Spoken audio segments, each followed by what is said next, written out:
If you're here, it's probably either because maybe you don't know what subject to pick, or perhaps you are not getting the grades that you were hoping for. If that is the case, then you're in the right place. Watch on.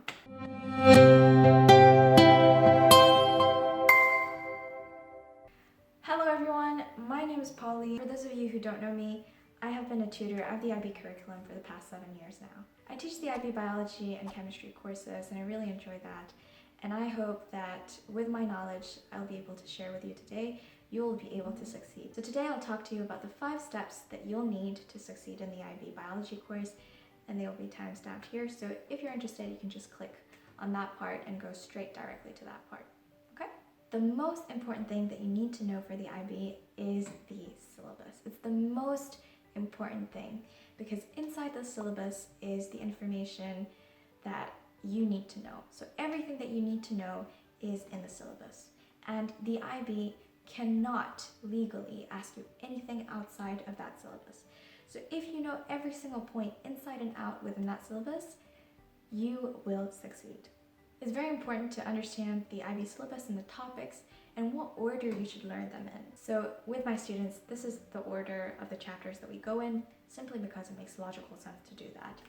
Feel free to pause it if you want for a while, and then you can just note them down in that particular order. One more important thing that I do with my students as well is go through the 2009 syllabus first, and then the 2016 syllabus. Everything in the 2009 syllabus is very clear as to what you need to know.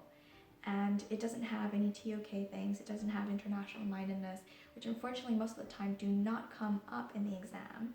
The 2009 syllabus is very concise and it's to the point and it's what you need to know, and then there is some extra information that you need, and that's what I use the 2016 syllabus for. So the next thing that you need to do after you understand the syllabus is to actually understand the content. So one of the best things to do for the notes is to create notes that are directly in line with the syllabus. Some of the good websites that you can find is IB Bio Ninja. Alex Lee is also very good at explaining the syllabus through videos. So if anything you don't understand, you can just have a look on Alex Lee's YouTube. I've also created notes for my students as well, so if you like, you can type in your email address and the units that you need, and I will send them over to you as well. Hopefully that will help. But just to reemphasize, to make the notes as efficient as possible, make sure that your notes are point by point with the syllabus. And trust me, it will make your life so much easier. Right, so the next part of IB biology revision is doing past papers. But it is very important that you do topical past papers. So past papers which are divided into individual topics, because I know a lot of my students, they do past papers and then they're super discouraged and they just feel like they don't know anything. But of course, if you've only done half of the syllabus, looking at all this content that isn't really related to what you have done could be discouraging, and it's something that's obvious. But what I did and what you can do as well is go through each and every single past paper and then screenshot the past paper that is relevant to the topic that you're doing. My students find that extremely helpful, and it is just a real game changer because it helps them to check for themselves if they actually understood the content. Right, so the next thing on the list is going through the whole past papers. So once you understand the entire curriculum, that's when you can go and solve all the past papers. It's extremely important to know the outline of the past papers, how a full paper looks like, how much time you have for each, what are the conditions, do you get a calculator, do you not get a calculator? Those things are extremely important to know.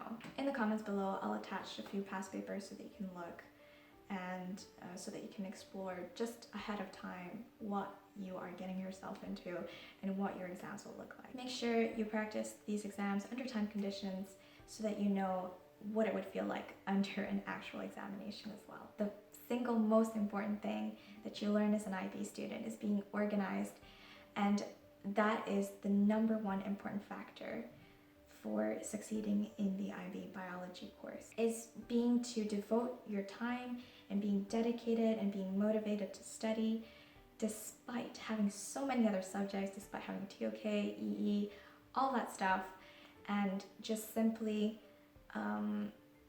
keeping on track of things. I've created a tracker that you can use and you can tick off as you go the different units that you still need to do. I'll put a link down there so that you can download that file and just keep track of your progress, which units you've done, which units you haven't done, what you need to revise again, just so that you can keep on top of your work. That's it. Those are the 5 things that will help you succeed in the IB biology syllabus. All students can succeed in the IB. It's totally doable. I've brought students come up from levels 2s to level 7s, from levels 3s to level 7s, from levels 4s to level 7, and it's totally doable. If you have any questions at all, please don't hesitate to contact me on polytutorsib.com or polytutorsib@gmail.com.